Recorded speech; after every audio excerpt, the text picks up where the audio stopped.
Yo guys, what is poppin'? My name is Anthony Sceam, and we are back with another breakdown video for you all today. I just smacked my microphone. I'm sure that was kind of loud. Today we're going to be going over my latest release, Louder, with ATARII. They want the speakers to go even louder. Super stoked to be bringing you guys this one today. It was a super sick track, and I was super excited with how it came out. Super excited with the release, and we got some great support on it. So hopefully you guys enjoy. Hopefully you guys learn some things. As always, if you have any questions after this video or during the video, leave them in the comments below. I'll be more than happy to help or lend any assistance that I can. Maybe send you guys some of the presets or anything else. So let me know. Anyway, let's hop right into the breakdown. So we're starting out with the webcam today. Hopefully it doesn't go out like it did last time, but if it did, it doesn't really matter. You guys don't need to see my face that much. So anyway, let's hop right into this. The first thing that I always like to talk about is the drop, and especially the sound design in the drop. So why don't we go ahead and start with that portion of the track.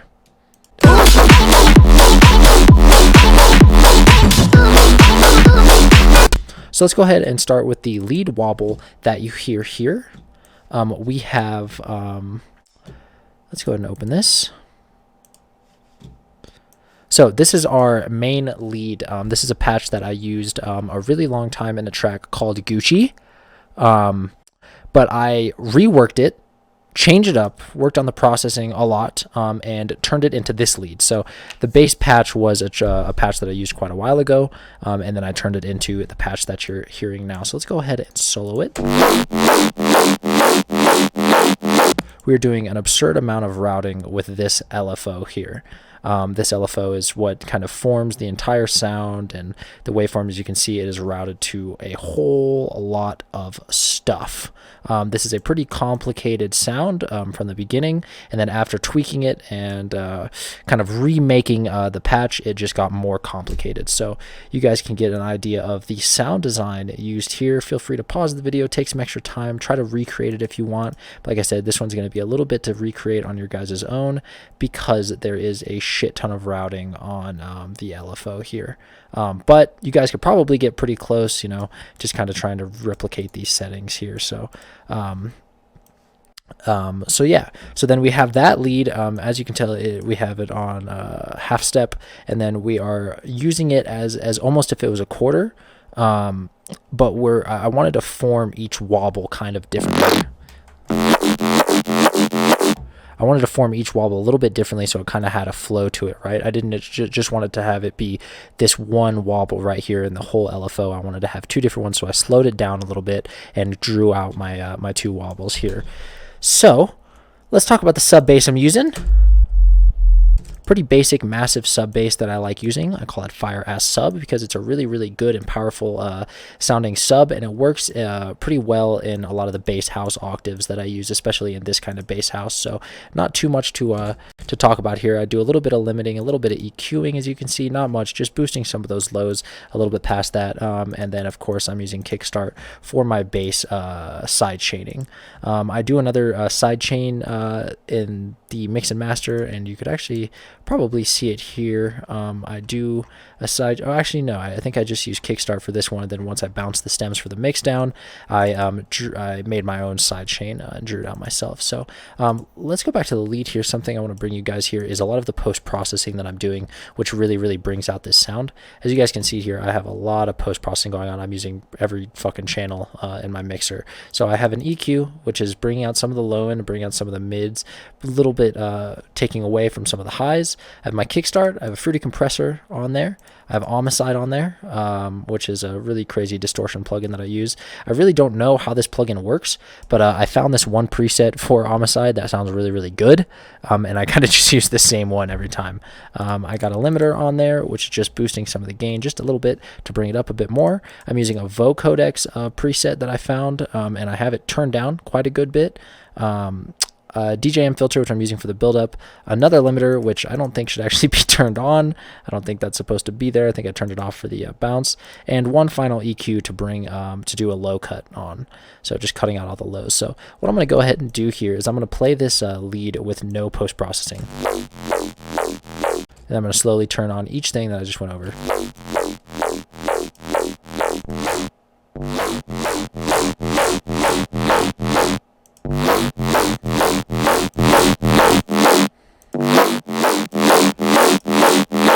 So there you can obviously see that a lot of the post processing is doing a lot for this sound. You know what I mean? This sound without the post processing isn't really doing much.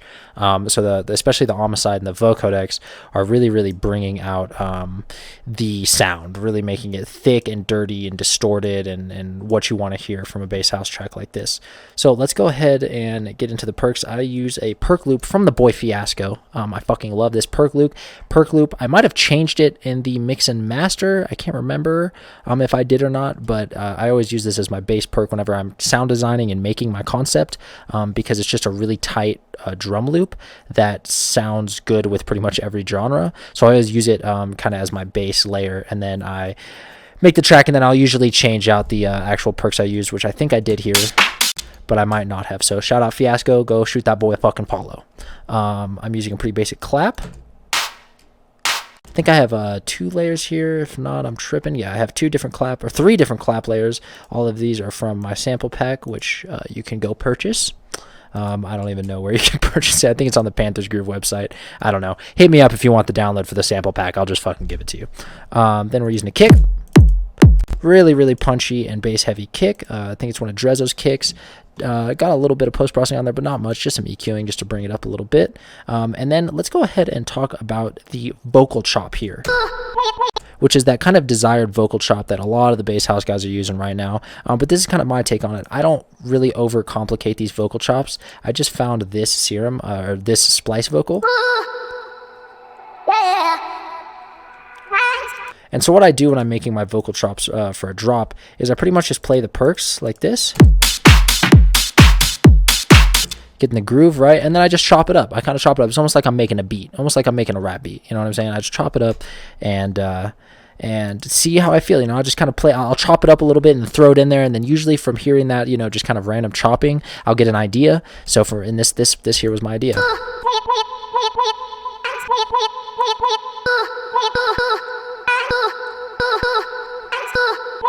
And then every 4 bars, I'm just looping that same chop. So it's pretty basic, pretty easy to do. And the whole point of when you're making a vocal chop like this is just to keep that groove. It's kind of it's kind of an element that's in the back of the mix, but it adds a lot of groove. So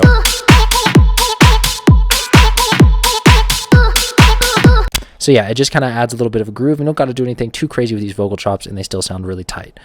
So let's go ahead and talk about the fill sound I'm using here. This is a really kind of weird sound. I think I don't even remember how I came up with it, but it's just these 2 sounds layered on top of each other. I think this sound here I found, and I thought it was just tight. Kind of like a bass house sounding sound, but I think when I was playing around with it, I was doing like a wobble, like whoa, whoa, whoa, you know what I mean? But I kind of just ended up accidentally turning it into like a really short note, and it sounded kind of stabby and cool. And then I layered it with this song, added some post-processing. So I added some post-processing here, a pretty good amount. EQ, bringing down some of the mid-lows, bringing up some of the highs. Sound goodizer, because why the fuck not? It's made it sound good. Fruity limiter, kickstart, and a little bit of reverb on the bitch. So those 2 sounds layered over top of each other sounds cool. And just add a cool little break element to it. Oh shit, I didn't unsolo. And just add a cool little break element, you know what I'm saying? And then I layered it with a little cymatics glass break, because once again, why not? You know what I'm saying? I also have some little, let's see, what is this?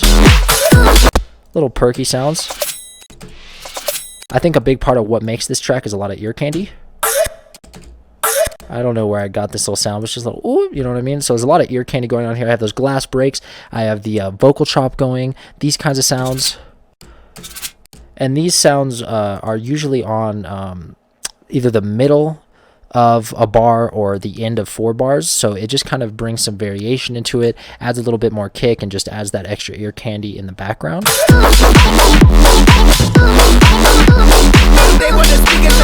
So let's talk about the switch up here in the first drop. So here I took the automation. Let's find my automation. As you can see, I took the automation and I turned it way down for this, and it kind of created this long regular sound. And also what I'm doing here, I forgot to mention this, is in the lead I'm doing a lot of automation to change the rate of the LFO. So that's how I'm doing that. I'm just simply automating the LFO rate in Sceam. And so for this one, for the like little break sound, so I'm just bringing that LFO rate like all the way down, so it's just kind of a steady woo. It's just kind of a flat sound instead of a wobble, and that I think creates a cool little break sound and transition into our switch up. So let's go ahead and talk about how I made this switch up now, because in my opinion I really liked the switch up sound. So what I did is I simply just cloned the same lead sound that we were using before. Why the fuck is my mixer not showing up? There we go. Cloned the same lead sound that we were using before and changed the way the LFO worked. So you guys saw how the LFO worked on the other one. Here we're keeping the rate. Wait, hold on. What is this? I don't know. I don't even know what you call these little fucking bar things, but we're keeping the blue bar things in the LFO here. We're keeping that. That's crazy. I literally don't know what to call that.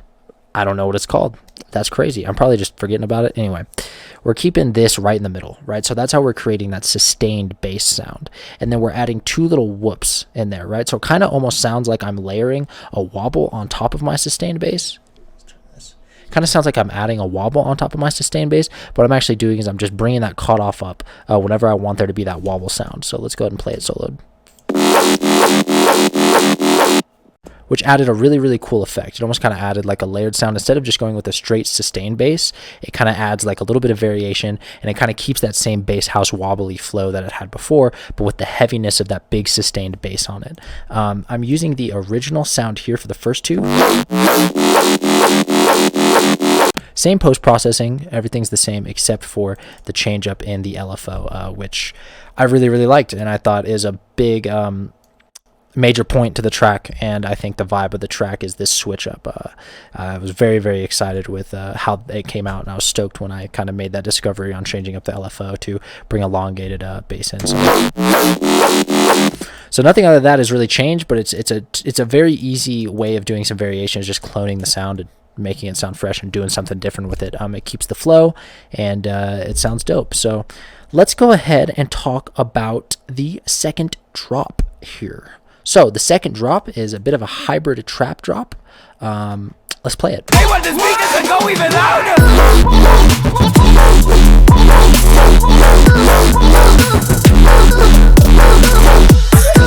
So as you can hear, we went halftime, kind of made it a trappy hybrid trap kind of sound. So what we did, the really only big difference I added is the change in the flow. Obviously the kicks are different, but the change in the flow, and then as well as another layered 808 in the background. So let's go ahead and open this sound here, or this pattern here. So as you can see, I'm bringing a cut here, and we'll talk about why I did the cut, but let's go ahead and talk about the 808 that I used. Okay, so I found an 808 sample here. Let's solo it. Okay. So it's a really distorted 808. But I did a lot of post-processing to it to kind of bring that out. So first of all, I removed the old sub bass that I was using. God, my camera is just turning all over the place. I removed the old sub bass that I was using, and I replaced it with this new sub bass to kind of use it as like a sub wall or an 808, since we're doing like a halftime trappy feel, right? So first of all, I boosted some of the mids, some of the scratchy mids, and I boosted some of the lows to really bring that up. I also added a camel crusher to it, which is pretty much how you fucking run distorted 808s. And then I added Fruity Bounce, which I'm using for side chaining, and that's about it. And then just a limiter to bring it up a little bit, fucking push that ceiling high, make that shit loud in an unprofessional way. I don't give a fuck. It's bass music. But yeah, so that's kind of a big point to this second drop here. And then I just layered it with the same pattern.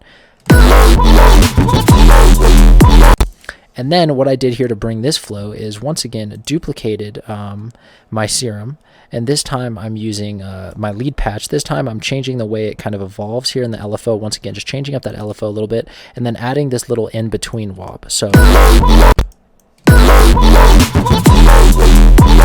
yeah, so you can hear with this one here. Oh shit. So just adding kind of another just changed LFO, right? That's all I'm doing. It's not too complicated. As you can see, it comes in with the normal sound here and here and here, and then that little change up is right here and right here. So it just kind of fits the flow, that trap vibe, a little bit better than the original concept. And then I'm adding a ton more little perky things that I found in this from this perk loop.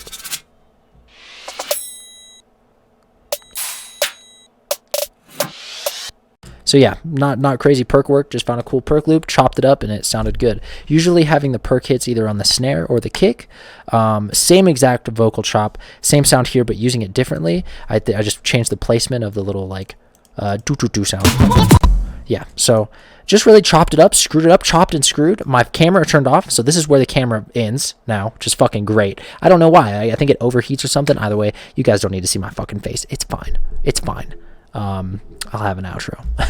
I gotta get a webcam or something. I'm just not trying to, like, I'm not gonna invest money into you guys seeing my face, right? Nobody cares about my face that much, right? So anyway.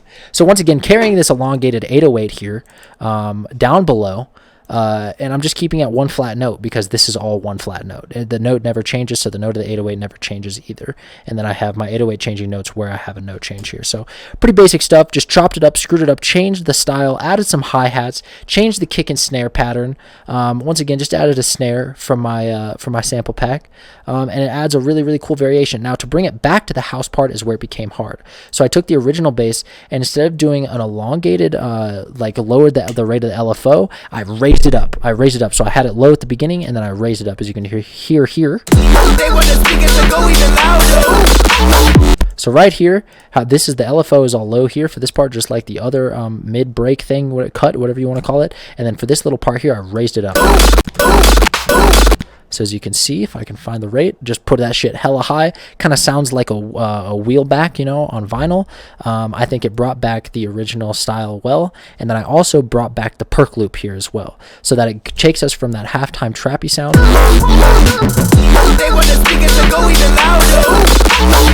back into the house sound. So it goes from that kind of trappy halftime thing. The perk loop comes back in.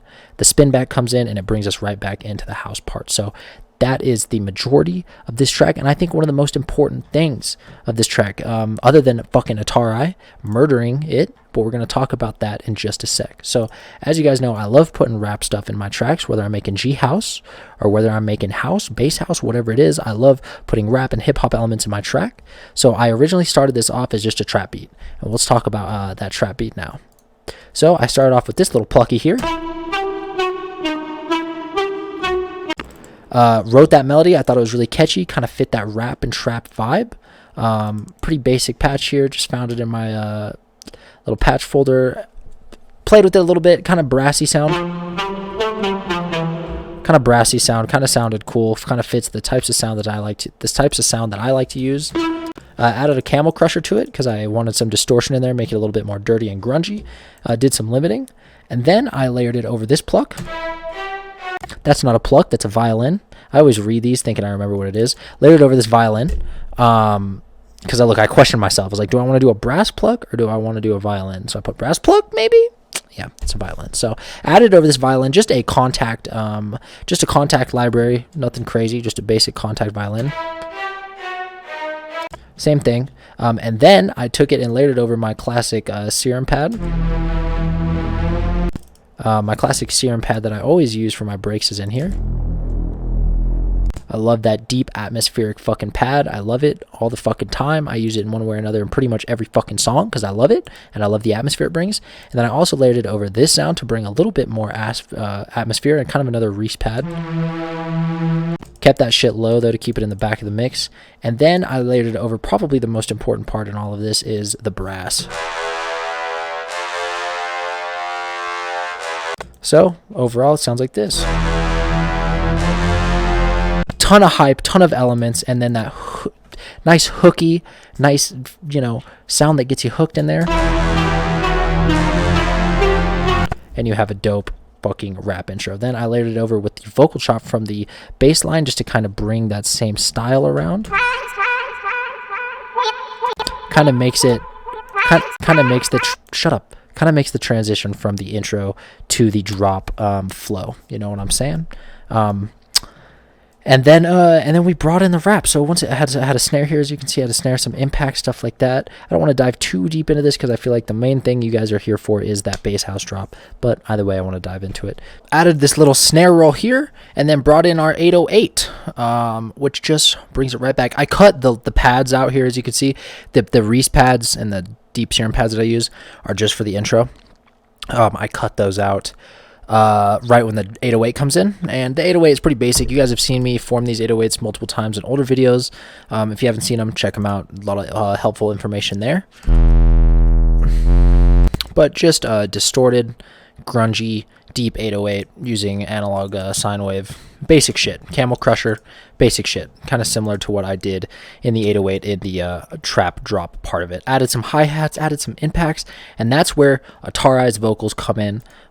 Killed the vocals on these, really added a huge portion of this track that just wouldn't have been there without his vocals, so I was super excited to get him on. I just been killing the game with the best. I just been putting my team on my chest. I just been So you guys can hear, God, this fucking delay on these vocals.